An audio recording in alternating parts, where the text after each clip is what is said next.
qui a été l'un de vos proches. Il a même été votre ministre de l'Intérieur. Non, mais le mettez Cet pas homme, au pilori. si, il travaille pour Shein. Ouais, il est conseiller stratégique en France de la marque chinoise. Il n'y a rien qui vous gêne? C'est un peu nul ce que vous faites. Non, c'est pas nul. C'est un peu nul, je vous le dis, par rapport au débat. D'abord parce que c'est une question légitime. On pose la question. Je trouve ça juste nul par rapport au débat. Salut à tous, très heureux de vous retrouver une fois de plus sur la chaîne. Si c'est la première fois, n'hésitez pas à nous rejoindre en vous abonnant et en activant la petite cloche de notification pour être informé chaque fois qu'on met une vidéo en ligne. Décidément, notre Manu national n'aime pas qu'on le dérange, surtout en direct et surtout quand la question fâche.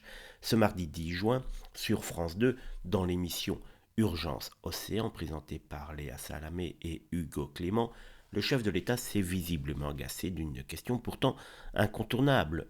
La nomination de son ex-ministre Christophe Castaner chez Shein, géant chinois de la fast fashion, tristement célèbre pour ses atteintes à l'environnement et ses soupçons de travail forcé, même si ce n'est plus véritablement des soupçons. Hugo Clément ose alors. Ce qui dérange, il n'y a rien qui vous gêne, demande-t-il au président. Réaction de Macron, une grimace, un soupir, et cette réplique qui restera dans les annales, c'est un peu nul ce que vous faites, non.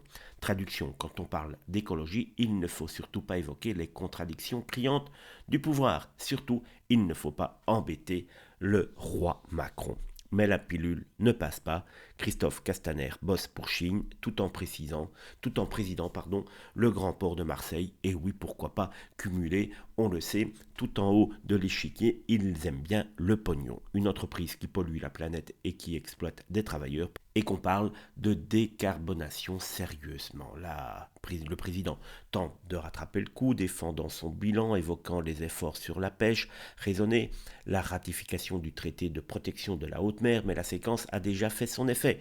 Une leçon d'arrogance présidentielle, un moment de tension télévisée et une preuve de plus que poser les vraies questions dérange toujours autant au sommet de l'État, surtout quand Manu n'a pas envie de répondre à ce qui est pourtant tout à fait évident.